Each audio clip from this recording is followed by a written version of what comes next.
जय हिंद। नमस्कार फ्रेंड्स, ज्योति क्लासेस में आप सभी का एक बार फिर से स्वागत है। फ्रेंड्स, जैसा कि आप सभी को पता है कि हमने अपनी होम साइंस की सीरीज़ कंटिन्यू कर रखी है और जिसमें हमने अभी तक चैप्टर 1 to 3 को बहुत ही अच्छे से कंप्लीट किया है। अगर अभी तक आपने चैप्टर 1 to 13 की वीडियोस नहीं देखी है तो प्लेलिस्ट में जाकर चैप्टर 1 to 13 की वीडियोस को देखिए, क्योंकि उसमें मैंने सारे ही चैप्टर्स बहुत ही अच्छे से एक्सप्लेन कराए हैं। तो चलिए फ्रेंड्स, बिना टाइम वेस्ट किए शुरू करते हैं आज की क्लास। आप स्क्रीन पर देख पा रहे होंगे कि आज की क्लास में हम क्या पढ़ने वाले हैं। आज की क्लास में हम करेंगे बुनाई कला, it means knitting of art. फिर देखेंगे लाभ एवं इसके सामग्री, यानी कि बुनाई कला के लाभ क्या होते हैं और इसको करने के लिए किन किन चीज़ों की ज़रूरत पड़ती है, वो हम आज की क्लास में देखेंगे। तो फ्रेंड्स, ये है हमारा आज का टॉपिक। आज का टॉपिक स्टार्ट करने से पहले हमेशा की तरह अपने प्रीवियस टॉपिक पर एक क्विक रिवीजन ले लेते हैं, बिकॉज यू नो दैट ना revision is the most important part of our study. तो फ्रेंड्स, आप ये स्क्रीन पर देख पा रहे होंगे कि हमने चैप्टर कौन सा किया था। हमने किया था चैप्टर 13। इसके पहले हमने कौन सा चैप्टर किया था? चैप्टर 13 किया था, जिसमें था हमारा कढ़ाई कला, इट मीन्स एम्ब्रॉयडरी आर्ट। और उसमें देखा था हमने उसके महत्व एवं टाके। तो कढ़ाई कला का महत्व देखा था। दो महत्व होते हैं, पारिवारिक महत्व और आर्थिक महत्व। फिर इसके लिए आवश्यक सामग्री क्या होती है, उसमें हमने देखे थे। ये आप कुछ पॉइंट्स है स्क्रीन पर देख पा रहे होंगे कि कढ़ाई कला के लिए कौन कौन सी सामग्री की ज़रूरत पड़ती है, वो सारा ही हमने कवर अप किया था। नेक्स्ट टॉपिक हमने किया था कढ़ाई के साधारण टाके कौन कौन से होते हैं, जिसमें आप स्क्रीन पर देख पा रहे होंगे रनिंग स्टिच अथवा सादा टाका, हेम स्टिच, भराई का टाका, lazy Daisy stitch, chain stitch और कांटा टाका। फिर हमने देखा था कढ़ाई करते समय ध्यान रखने योग्य बातें कौन कौन सी होती हैं, और लास्ट हमने देखा था कि तकिए के गिलाफ पर किस तरह कढ़ाई की जाती है। ये सारे ही टॉपिक हमने प्रीवियस क्लास में कवर किए थे और हमने किया था इस चैप्टर के स्मरणीय तथ्य और देखी थी इसकी प्रश्नावली, जिसमें हमने बहुविकल्पीय, रिक्त स्थान और सही गलत क्वेश्चंस के आंसर्स कवर अप किए थे। फ्रेंड्स, ये था हमारा प्रीवियस टॉपिक। आपने अगर अभी तक ये वीडियो नहीं देखी है तो प्लीज़ प्लेलिस्ट में जाइए। इस पूरे चैप्टर को मैंने 2 वीडियो के माध्यम से डिवाइड कर रखा है। तो चलिए फ्रेंड्स, बिना टाइम वेस्ट के शुरू करते हैं आज की क्लास। आज की क्लास में जैसे हमने आपको बताया कि आज हम करेंगे बुनाई कला, उसके लाभ एवं बुनाई कला करने के लिए हमें कौन कौन सी सामग्री की ज़रूरत पड़ती है। It means knitting art, advantages and materials. हम शरीर की रक्षा के लिए वस्त्र धारण करते हैं। ऋतु परिवर्तन के साथ साथ हम अपने खान पान तथा वस्त्र भी बदलाव लाते हैं। गर्मियों में हल्के सूती वस्त्र और सर्दियों में ऊन से बने ऊनी वस्त्रों का प्रयोग करते हैं। सिलाई कढ़ाई कला के ज्ञान के साथ साथ गृहिणी को बुनाई कला का ज्ञान होना भी आवश्यक है। यह कला बहुत ही सरल होने के साथ साथ इसका अपना अलग अलग स्थान तथा महत्व भी है। इस कला को छोटी छोटी बालिकाएं भी सीख कर बुनाई कर सकती हैं। फिर देखते हैं बुनाई का अर्थ, it means meaning of knitting. अपनी कलात्मक अभिरुचियों को सलाइयों के माध्यम से ऊन द्वारा फंदे बनाकर डिजाइनदार वस्त्र तैयार करना ही बुनाई कला है। इस कला के द्वारा अनेक ऊनी वस्त्र जैसे मफलर, टोपी, दस्ताने, मोजे, स्कार्फ, जैकेट, कार्डिगन, पुलोवर इत्यादि तैयार किए जा सकते हैं। गर्म कपड़े 2 प्रकार से बनाए जा सकते हैं। कितने प्रकार से बनाए जा सकते हैं? 2 प्रकार से बनाए जा सकते हैं। नंबर 1 मिल के बुने हुए ऊनी वस्त्र और नंबर 2 हाथ के बुने वस्त्र। तो मिल के बुने हुए ऊनी वस्त्र में क्या है, आजकल विभिन्न आकारों व डिजाइनों के मिल द्वारा बुनकर तैयार किए गए ऊनी वस्त्र मिलते हैं। ये साधारण ऊन द्वारा बुने जाते हैं। अच्छी गुणवत्ता के वस्त्र अत्यंत महंगे व जनसाधारण की पहुंच से दूर होते हैं। घर पर बुना गया वस्त्र अच्छा व टिकाऊ होता है तथा मनपसंद आकार का व डिजाइन का बनाया जाता है। तो फ्रेंड्स, मिल के बुने हुए जितने भी ऊनी वस्त्र होते हैं वे उनकी गुणवत्ता यानी कि क्वालिटी तो अच्छी होती है उनकी, लेकिन वो बहुत महंगे होते हैं और साधारण लोग उनको खरीद नहीं पाते। यानी कि जो भी नॉर्मल लोग होते हैं वो उनकी महंगाई के नाते उनको खरीद नहीं पाते। और घर पर जो वस्त्र बनाया जाता है वो अपनी मनपसंद डिजाइन का हम बना सकते हैं और वो बहुत ज़्यादा दिनों तक चलते हैं। नंबर 2 है हाथ के बुने हुए वस्त्र। इन वस्त्रों की लोहे या प्लास्टिक की बनी सलाइयों से हाथों द्वारा बुनाई की जाती है। हाथ की बुनाई में मशीन की अपेक्षा अधिक समय लगता है। तो हाथ से बुने हुए वस्त्र में फ्रेंड्स बहुत समय लगता है, परंतु हाथ का बुना हुआ वस्त्र गर्म व टिकाऊ होता है, क्योंकि इसमें जितने भी ऊन हैं हम अपनी अच्छी क्वालिटी के अपने हिसाब से डालते हैं। तो इसलिए हाथ का बना हुआ वस्त्र जो है वो क्या होता है फ्रेंड्स, बहुत ही मजबूत और टिकाऊ होता है। नेक्स्ट टॉपिक है बुनाई से लाभ। तो नंबर 1, आप अपनी इच्छानुसार जिस प्रकार के रंग व डिजाइन का वस्त्र तैयार करना हो कर सकते हैं। नंबर 2, वस्त्र अपनी नाप के अनुसार ठीक किया जा सकता है, अतः यह ढीला या टाइट नहीं बन पाता। नंबर 3, घर पर बुनकर तैयार किया गया वस्त्र सस्ते मूल्यों पर बनता है तथा टिकाऊ होता है। साथ ही आवश्यकता अनुसार इसकी मरम्मत भी की जा सकती है। नंबर 4, बुनाई करने से समय का सदुपयोग होता है तथा कार्य कुशलता प्राप्त होती है।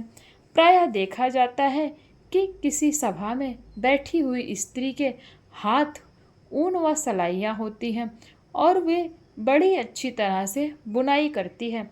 स्वयं बुनाई करने से आत्मनिर्भरता की भावना उत्पन्न होती है। नंबर 5, छोटे बच्चों को ऊनी वस्त्र पहनने से बड़ा हल्कापन महसूस होता है। ऐसे वस्त्रों से उनके शरीर को कष्ट नहीं पहुंचता। नंबर 6, आर्थिक संकट के समय बुनाई द्वारा धनोपार्जन भी किया जा सकता है। यानी कि अगर हमारी आर्थिक स्थिति अच्छी नहीं है, पैसे की कमी है और अगर हमें बुनाई कला आती है तो हम इस बुनाई कला को अपना व्यवसाय भी बना सकते हैं और व्यवसाय बनाकर इससे धनोपार्जन यानी कि पैसा भी कमा सकते हैं। नंबर 7, विभिन्न रंगों की बची थोड़ी थोड़ी ऊन से सुंदर डिजाइन बनाकर पुरानी रखी ऊन का सदुपयोग किया। नेक्स्ट है बुनाई करने के लिए आवश्यक सामग्री। नंबर 1, ऊन। यानी कि बुनाई करने के लिए आवश्यक सामग्री कौन कौन सी होती है? ऊन। बुनाई के लिए सर्वप्रथम ऊन की आवश्यकता होती है। आजकल विभिन्न प्रकार की ऊन बाजार में मिलती है। नंबर 2, सलाइयाँ। ऊन को बुनने के लिए सलाई की आवश्यकता होती है। ये एल्युमिनियम, लोहे और प्लास्टिक की बनी होती है। सलाइयाँ पतली व मोटी दोनों प्रकार की होती हैं। बारीक ऊन बुनने के लिए पतली सलाइयों का तथा मोटी ऊन बुनने के लिए मोटी सलाइयों का प्रयोग किया जाता है। सलाइयाँ 9 नंबर से 14 नंबर तक होती हैं। फ्रेंड्स, आप ये स्क्रीन पर देख पा रहे होंगे कि 2 तरह की सलाइयाँ हैं। एक पतली आपको दिख रही है और एक मोटी। और सलाइयाँ 3 प्रकार की वैसे होती हैं। कौन कौन सी? प्लास्टिक की, एल्युमिनियम की और लोहे की। तो ये आप स्क्रीन पर देख पा रहे होंगे कि पतली सलाई है और ये मोटी सलाई है। नंबर 3, सुई।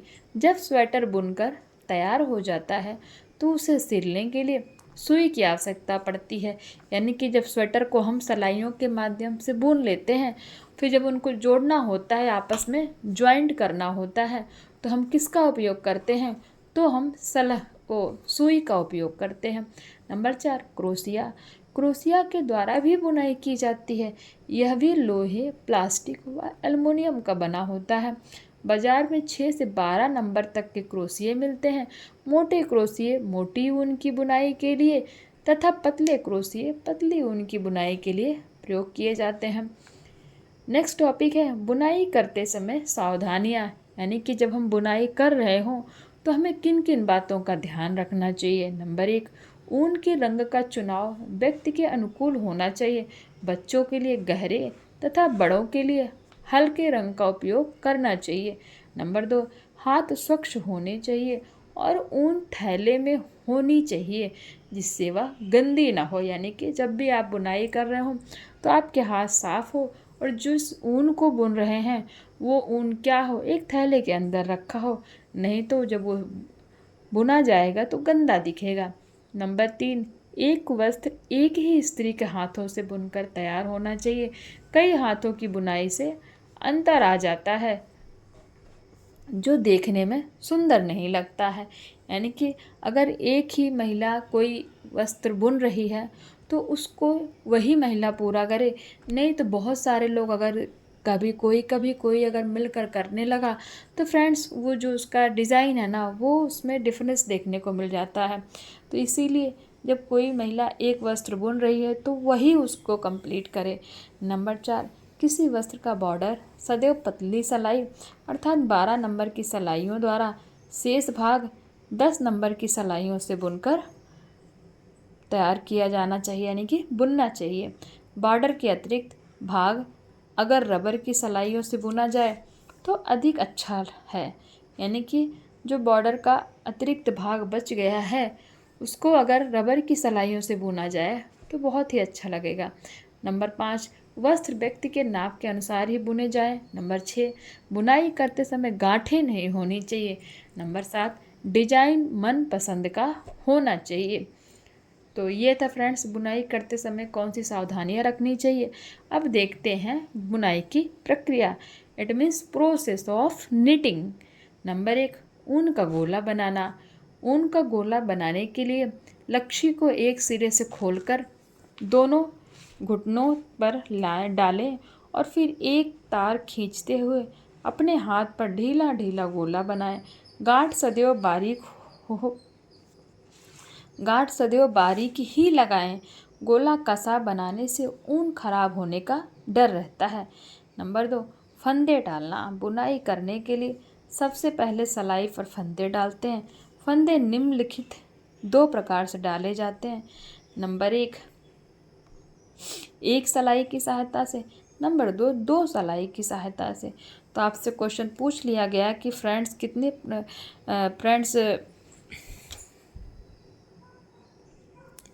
तो फंदे कितने प्रकार से डाले जा सकते हैं? 2 प्रकार से डाले जा सकते हैं। नंबर एक सिलाई की सहायता से। नंबर 2, 2 सिलाइयों की सहायता से। अब देखते हैं किस तरह। नंबर 1, एक सिलाई की सहायता से फंदे डालना। जितने फंदे वस्त्र के अनुसार डालने हों उसके अंदाज से ऊन ले लेनी चाहिए। फिर एक सरकने वाली गांठ लगाकर उसे सिलाई पर चढ़ा देना चाहिए। अब दाहिने हाथ में सिलाई पकड़ लें और बाएं हाथ में अंगूठे पर ऊन चढ़ाकर दाहिने हाथ वाली सफाई पर लूप बनाइए। फिर इसमें गोले की तरफ वाली ऊन को दाहिने हाथ वाली सिलाई के ऊपर घुमाकर और इसे उलटकर अंगूठे वाली लूप के अंदर से निकालें। इस प्रकार गोले की ओर वाली ऊन पर फंदा सा बन जाता है। अब धीरे से हाथ वाली ऊन को खींचकर कस दीजिए, पूरा फंदा बन जाएगा। इस तरह जितने फंदे डालने हों उतनी सिलाई में डाल सकते हैं। नंबर 2, 2 सिलाई से फंदा किस तरह डालना है तो वो देखते हैं। ऊन से सिरे पर एक सरकने वाला फंदा या लूप बनाकर सिलाई पर चढ़ाइए।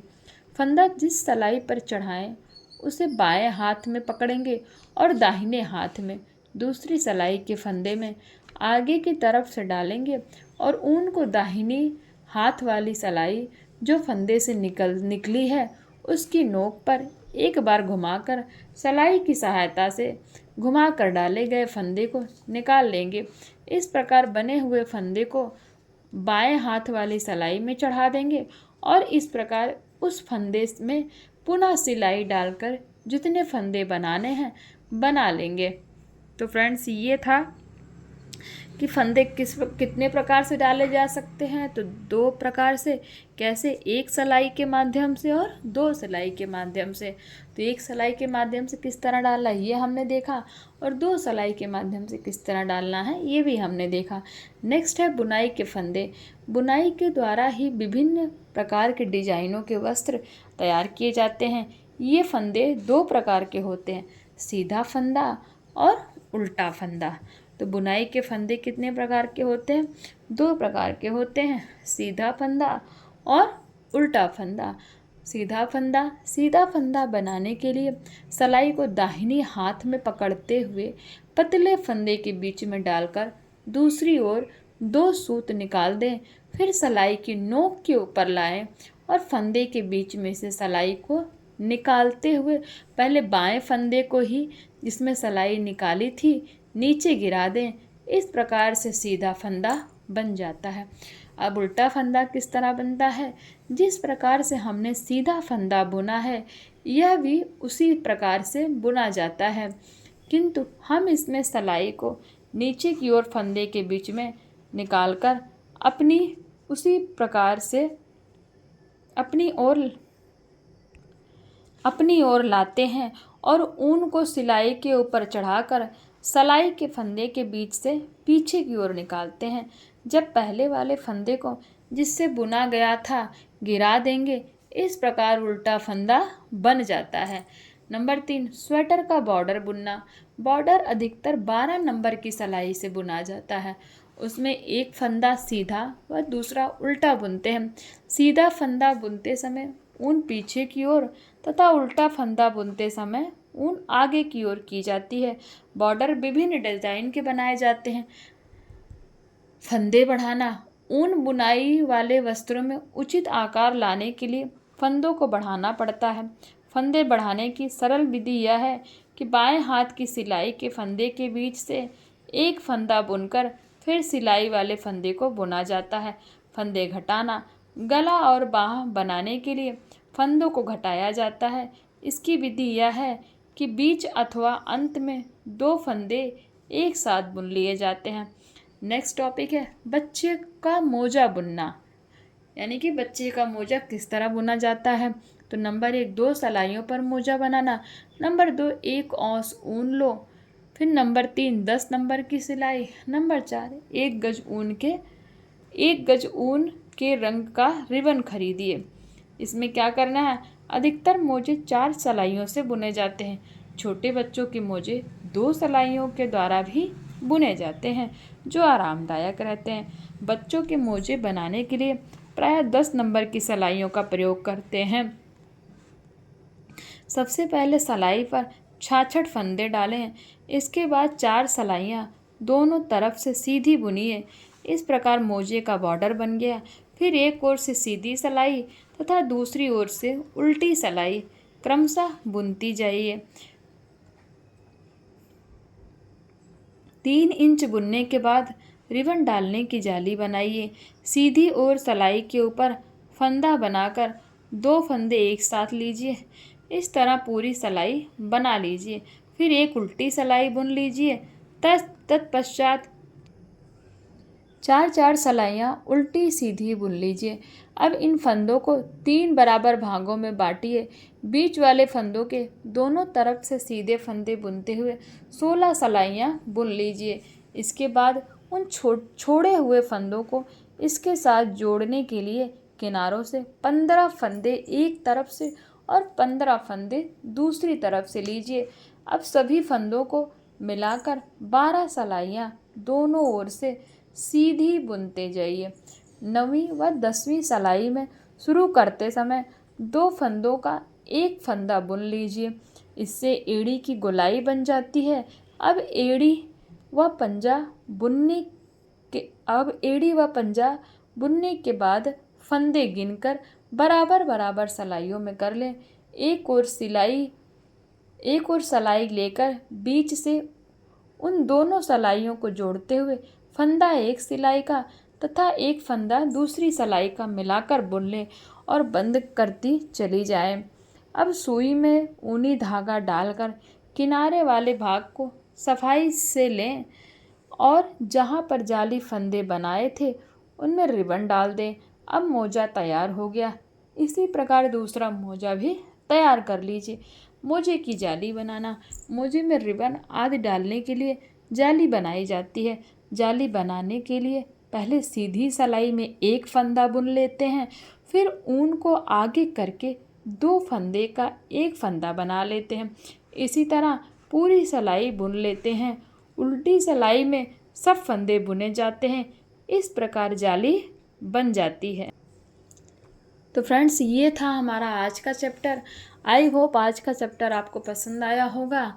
कोई भी डाउट हो आप कमेंट के माध्यम से प्लीज़ हमें बताइए, हम आपके डाउट हमेशा लेने की कोशिश करेंगे। तो फ्रेंड्स, मिलते हैं नेक्स्ट क्लास में। आपको मेरी आवाज़ थोड़ी सी अजीब लग रही होगी क्योंकि फ्रेंड्स ज़्यादा बोल नहीं पा रही हूँ, क्योंकि तबीयत थोड़ी सही नहीं चल रही है और कोशिश करती हूँ बहुत जल्दी ही ठीक हो जाऊँगी। तो फ्रेंड्स, पढ़ते रहिए, पढ़ाते रहिए। मिलते हैं नेक्स्ट क्लास में। तब तक के लिए जय हिंद, नमस्कार।